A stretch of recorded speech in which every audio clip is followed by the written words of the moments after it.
નમસ્કાર બાલ મિત્રો, યુટ્યુબ ચેનલમાં આપનું હાર્દિક સ્વાગત છે। આજે આપની માટે સીઈટી એક્ઝામની તૈયારી માટેના કેટલાક પ્રશ્નોનું સોલ્યુશન લઈને આવ્યા છે। તો ચાલો આપણે જોઈએ।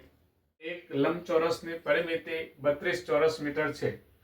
જો તેની લંબાઈ 15 મીટર હોય તો તેની પહોળાઈ શોધો। તો અહીંયા આપણે લંબચોરસની પરિમિતિ આપેલી છે।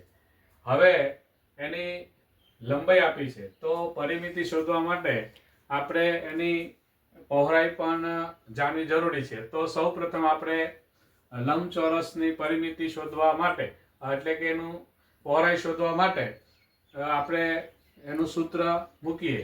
તો લંબચોરસની પરિમિતિ બરાબર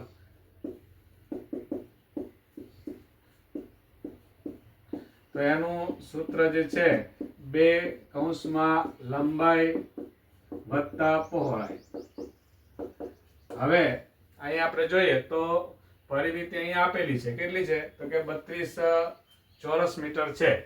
તો 32 ચોરસ મીટર બરાબર 2 કૌંસમાં લંબાઈ આપણે 15 મીટર છે એટલે 15 લખીશું વત્તા પહોળાઈ આપણે શોધવાની છે એટલે પહોળાઈ।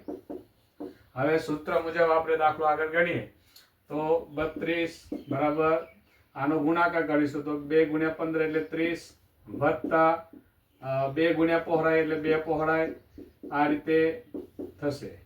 હવે ત્યારબાદ આપણે પહોળાઈને આ બાજુ લઈશું ને 32 ની બાજુ લઈશું તો 2 પહોળાઈ બરાબર 32 ને આ બાજુ લેશું તો અહીંયા સરવાળો છે, આ બાજુ જશે તો બાદબાકી નિશાનમાં ફરક પડી જશે। તો 32 ઓછા 30 બરાબર આપણે જોઈએ 32 ઓછા 30 એટલે 2 પહોળાઈ બરાબર 2। હવે અહીંયા ગુણાકાર છે, ભાગાકારમાં લેશું તો આપણે જોઈએ તો અહીંયા પહોળાઈ બરાબર 2 અહીંયા ગુણાકારમાં છે એટલે આ બાજુ લેશે તો ભાગાકારમાં જશે, 2 ઉડી જશે એટલે શું વધશે 1। તો પહોળાઈ આપણી થશે 1 મીટર। હવે 1 મીટર એની શું થશે તો કે પહોળાઈ। હવે આપણે એની આકૃતિ જોઈએ આમ તો એની લંબાઈ 15 મીટર 15 દુ 30 1 મીટર આનો હવે આપણને ખબર છે કે લંબચોરસની પરિમિતિ એટલે એની ચારે બાજુના માપનો સરવાળો। તો 15 વત્તા 15 વત્તા 1 વત્તા 1 એટલે કેટલા થશે 32। તો આપણો જવાબ જે છે 32 એ આવી ગયો।